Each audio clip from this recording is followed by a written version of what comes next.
Parler un peu rapidement de cette Mercedes SLK 2012 avec qu'on a pu essayer et qui comportait le pack AMG. Ce qu'on peut en dire, c'est que c'est pas une vraie sportive.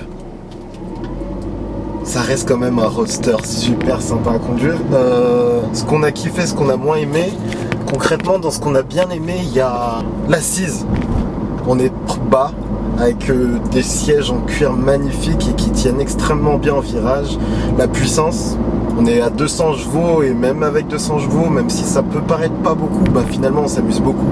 Enfin pas beaucoup dans le sens pour l'argent, le prix qu'on paye. Parce qu'on est quand même sur une voiture à plus de 50 000 €.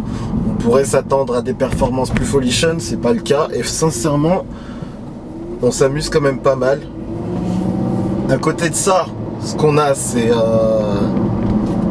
une finition concrètement haut de gamme, faut dire ce qui est. Les cuirs sont parfaits, les surpiqûres sont jolies.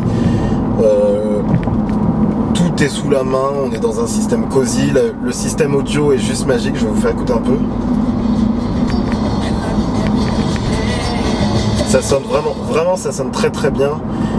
C'est pas une voiture que lorsque l'on quitte, on est dans un grand regret. Concrètement, c'est pas, on n'en est pas à être triste totalement. On n'en est pas à être vraiment triste en se disant ah la voiture de mes rêves. Non, parce que quand je reviens dans ma Fiat Stilo, je me sens pas finalement pas frustré, on va dire. Voilà, c'est le terme. Je me sens pas frustré.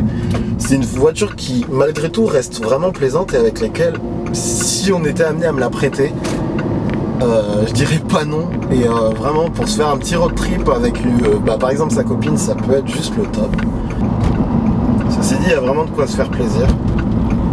Il y a vraiment de quoi se faire plaisir. C'est vraiment une voiture que j'aurais aimé essayer plus, entre autres sur circuit, ce qui aurait été vraiment un plus non négligeable, pouvoir l'essayer sur circuit.